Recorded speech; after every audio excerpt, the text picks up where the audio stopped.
অসম আবৃত্তি আৰু সাংস্কৃতিক পৰিষদৰ শিৱসাগৰ জিলা সমিতিৰ তৃতীয় প্ৰতিষ্ঠা দিৱস।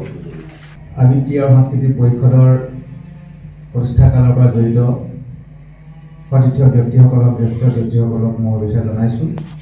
বিগত 3টা বছৰে যেনেদৰে পাৰ কৰিলে অনাগত দিনতো তেনেদৰে পাৰ হৈ যাওঁ সুকলমে। এই সংস্থাটো প্ৰতিষ্ঠা কৰাৰ সময়ৰ পৰাই আমি প্ৰত্যক্ষদৰ্শী হিচাপে আছোঁ। চাতিকুৰ ৰহমান ডাঙৰীয়া, জীৱন কলিতা ডাঙৰীয়া, সন্তোষ দত্ত ডাঙৰীয়া, এই অনুষ্ঠানৰ নাম সাংস্কৃতিক পৰিষদ নাছিল, সংস্কৃতি সকলো নাছিল। কিছুদিনৰ পাছত তাৰ যেতিয়া ঠন ধৰিলে তেতিয়া নামটো আবৃত্তি আৰু সাংস্কৃতিক পৰিষদ হ'ল। তাৰ ল'ৰালি কালটো কিন্তু সাংস্কৃতিক নাছিল, আবৃত্তি পৰিষদ আছিল। আৰু এই পৰিষদে অসমৰ ভিত্তিত সামগ্ৰিকভাৱে অসম জুৰি আছে, বিভিন্ন প্ৰত্যেক জিলাৰ আছে। আমাৰ জীৱন কলিতা ডাঙৰীয়া সভাপতি সম্পাদক চাতিকুৰ ৰহমান ডাঙৰীয়া দুয়োজনৰ নেতৃত্বত আমি সকলোৱে আছোঁ। অসমৰ ভিতৰত শ্ৰেষ্ঠ স্থানত দখল কৰিছে আৰু অসমৰ সমিতিখনৰ বিষয়ববীয়াসকলৰ দৃষ্টি কাঢ়িবলৈ সক্ষম হৈছে। আৰু মই ভাবোঁ যে এই সমিতিখন এখন সক্ৰিয় সমিতি আৰু পৰৱৰ্তী সময়ত এই সমিতিখনত শিৱসাগৰ জিলাৰ সাহিত্যক ভাল পোৱা, শিৱসাগৰ জিলাৰ সাংস্কৃতিক ভাল পোৱা, বিশেষকৈ কবিতা আবৃত্তি চৰ্চা কৰা ইলিং শইকীয়াকে মুখ্য কৰি আমাৰ অনুমা ৰাজখোৱা বাইদেউ, মলয়া গগৈ বাইদেউ, আপোনালোক সকলোৱে সংঘবদ্ধ হৈছে আৰু অনুষ্ঠানটো লহপহকৈ বাঢ়ি আছে আৰু আমি ইয়াতে আছোঁ জিৰণি লৈ। আৰু মোক এটা কবিতা পাঠ কৰিবলৈ কৈছে। মই কবিতা এটা ইমানেই টান পোৱা হ'লোঁ কবিতা এটা লিখিবৰ কাৰণে। মই কবিতাই প্ৰথম লিখিছিলোঁ, কলেজত থাকোঁতে। আৰু তেতিয়া কবিতাবিলাক লিখিছিলোঁ আৰু ওলাই গৈছিলে।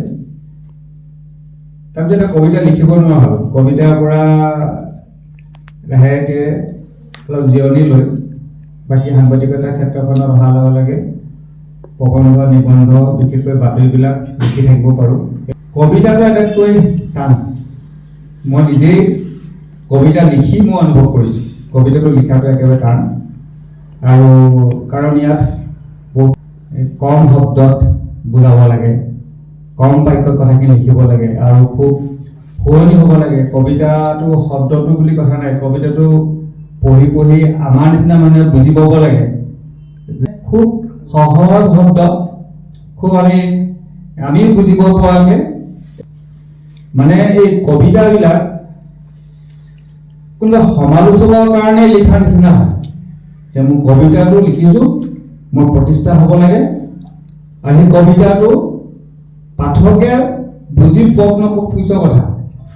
মোৰ কবিতাটো সমালোচকে বুজি পাব লাগে, সমালোচকে কৈ দিব লাগে ভাল হৈছে। আৰু পাঠকেও আজিকালি সমালোচকে যিদৰে কৈ দিয়ে সেইদৰে কৈ দিয়ে নুবুজাকে। মই কিন্তু সমালোচকে যিটো কয় সেইটো মই নকওঁ। কাৰণ সমালোচকে কয় কবিতাটো ভাল হৈছে, মই ভাল হৈছে বুলি নকওঁ, মই বুজিয়ে পোৱা নাই। আৰু সমালোচকে বেয়া হৈছে, মই বেয়া হৈছে বুলি নকওঁ, বুজিয়ে পোৱা নাই। মই নিজেই যেতিয়া বুজি নাপাওঁ কেতিয়াও মই প্ৰকাশ নকৰোঁ। আৰু আজি সাহিত্যটো খুব জটিল হৈ গৈছে লাহে লাহে। যেনেদৰে সকলো জটিল হৈ গৈছে, সাহিত্যটো জটিল হৈ গৈছে। আজি আমাৰ জীৱন কলিতা বা হিমান্ত বৰা আপোনালোকৰ আগত ক'বলৈ অকণ অসুবিধা। আজি লাগে কৈছোঁ, সাহিত্যটো খুব জটিললৈ আনিছোঁ। ইমানেই জটিললৈ আনিছোঁ, এই আমাৰ সাহিত্যটো বুজি পোৱা মানুহটো সাহিত্য নুবুজা হৈ গৈছে। অনু কি সেইটোৱে নাজানে, অনুগল্প, অনুকাপ কোনে সেই কথাটো যদি ঘূৰা যায় যে পদাৰ্থৰ ক্ষুদ্ৰাতিতম ক্ষুদ্ৰ অনু বুলি কয়, সেইটোৱেই নাজানে মুখস্থ কৰিবলগীয়া 5-6 ল'ৰা ছোৱালীয়ে অনুগল্প, অনুকবিতা। তাৰমানে আমি খুব ডাঙৰ সাহিত্যিক হৈছোঁ, কিন্তু সৰ্বাধাৰ মানুহে বুজিব পৰাকৈ আমি লিখা নাই। এইটো কৈছোঁ।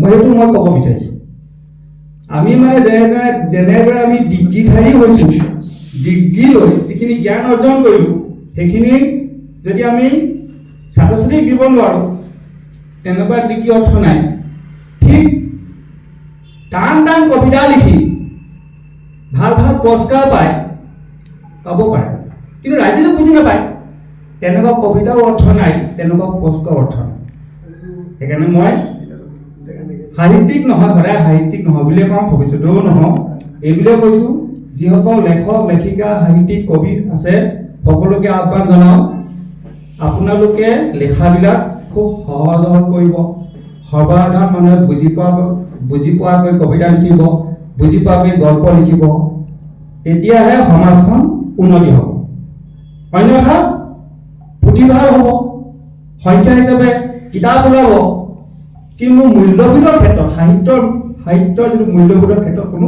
কাম নিদিব আশা কৰিম যে অনাগত দিনত খুব সহজ সৰলভাৱে গ্ৰন্থবোৰ প্ৰকাশ হ'বলৈ সহজ সৰলভাৱে এই বেছি জটিল কৰিব নাই অনুগল্প অনুকবিতা এইবিলাক ভাল নহয় সেইখিনিকে মই শুনা বুলি কৈছোঁ কাৰণ এইবিলাকে কি হৈছে এইবিলাক নিজকে সাহিত্যিক হৈছে কিন্তু সেই অনুগল্পটোৰ কথাটো নাজানে দুজনমান সমালোচকে জানে বঁটা দিয়া কেইজনে জানে তোমালোকে দুবাৰজনে সমালোচকে জানে কিতাপ মাত্ৰ 10খন ছপা হৈছে ডাঙৰ বঁটা পালে যিসকলে সমান নাজনালে কবিতাটো পঢ়ি নাপালে কিতাপখনো দেখি নাপালে বিখ্যাত সাহিত্যিক বিখ্যাত গল্প হ'ল সঁচা কথা কৈছোঁ বুজিছে জানো আমি যে চিনেমা এখনো পাই আমি কিবা পুৰস্কাৰ লৈ আনিলে আমি একদম গৌৰৱ কৰোঁ অসমৰ গৌৰৱ কোনোবাই নহয় চিনেমাখন চাই পাইছে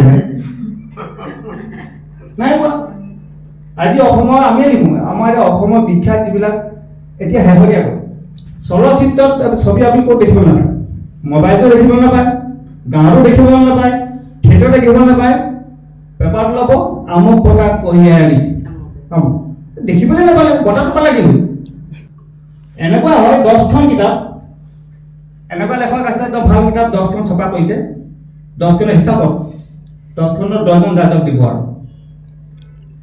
অসমৰ ধুনীয়াকৈ নাম বঁটা এটা পাই গ'ল অসমৰ ভিতৰত সেইকেইজনে তেওঁলোকে বঁটা দিলে মনোজ গৈ কেইটাখন দেখিয়ে নাপালোঁ মই কিন্তু গামোচা পিন্ধাই আছোঁ মই উপকৃত হ'লো নে তেনেকুৱা গ্ৰন্থৰ দৰকাৰ নাই তেনেকুৱা পুৰস্কাৰৰ দৰকাৰ নাই মোৰ কথাটো হ'ল কি আজি সাহিত্য সভা কাম কৰিছোঁ জনগণৰ স্বাৰ্থ প্ৰতিটো কামেই জনগণৰ স্বাৰ্থতে কৰিব লাগিব সাহিত্যৰ সৃষ্টি জনগণৰ স্বাৰ্থতে কৰিব লাগিব নিজ স্বাৰ্থত নহয় সাহিত্যৰ সৃষ্টি পুৰস্কাৰ স্বাৰ্থত নহয় সাহিত্যৰ সৃষ্টি বিচাৰৰ স্বাৰ্থত নহয় সাহিত্যৰ সৃষ্টি জনগণৰ স্বাৰ্থত কৰিব যদি জনগণে যদি পইচা নাপায় তেনেকুৱা পুৰস্কাৰ কাম নাই যদি মোৰ কিবা দুখ হৈছে মই নহওক মানে এইটো কৰিব বিচাৰোঁ ধন্যবাদ বেয়া নহ'ব চিৰ হৈছে নেমু ভাষাজনী বেলেগ কথা কৈ দিলোঁ ধন্যবাদ